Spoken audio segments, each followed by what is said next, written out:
Documentary film, I think, gets criticized a lot because it's very dry. It's this recitation of history, but we're looking for ways to elevate it. We're looking for ways to have people experience it emotionally and get excited about it and stay with it. And we're giving people an extra level of insight and another view. With the film, you have the opportunity to bring certain people to life. I want people to understand the complexities of Hawaii and to understand that, interracial harmony didn't just happen in Hawaii. The project started when I interviewed Governor John A. Burns in 1971, and I asked him what he was doing on December 7th, and I was amazed by the answer and wondered what all possibly could lay behind that.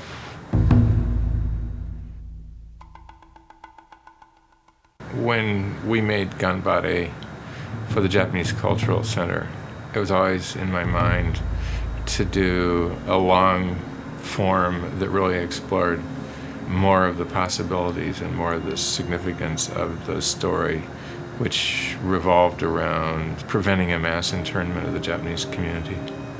It was very obviously the kind of material that you would want to make a movie of. It was so filled with conflict, and yet the resolution was so clear and powerful. The young Japanese American leadership that was rapidly evolving at that time, they created the bridge among the races that the rest of us today enjoy. They're absent from most histories, but I found them. This guy's a Nisei, right? He grew up in your neighborhood. He's younger than you. I'm not big on recreations, but I'm big on these recreations. I think they really put people in places that are completely lost to history, that are really turning points within the evolution of Hawaii as a community and a society. And that was the criteria for selecting the things that we poured our, time, energy, and money into.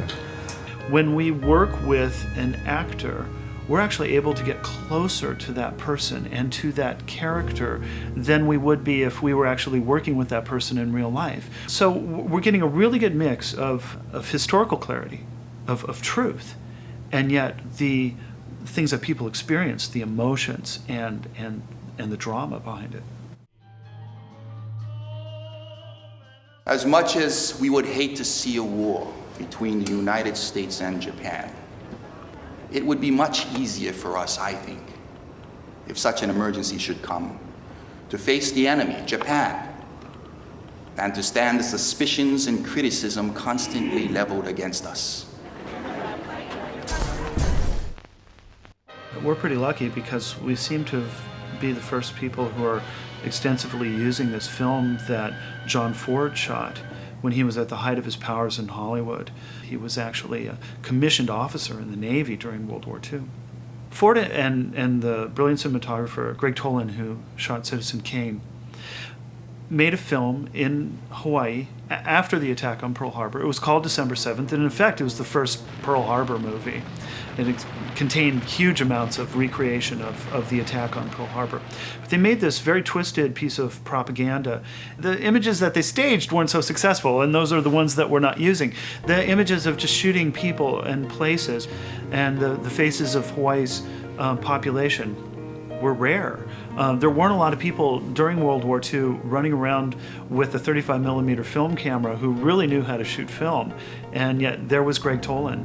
So we have what they did, and then we have our view of some very specific moments. And the blend is nice. I think it's made complete actually by the use of still photographs.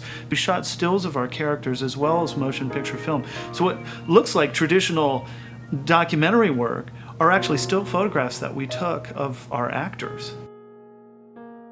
People somehow find something of themselves in the story, I think. That's what it feels like, because it happens over and over. It had been a long time since I had done a shoot that the crew was that excited to take the shots. And that may suggest to us the kind of projects that we should be looking for.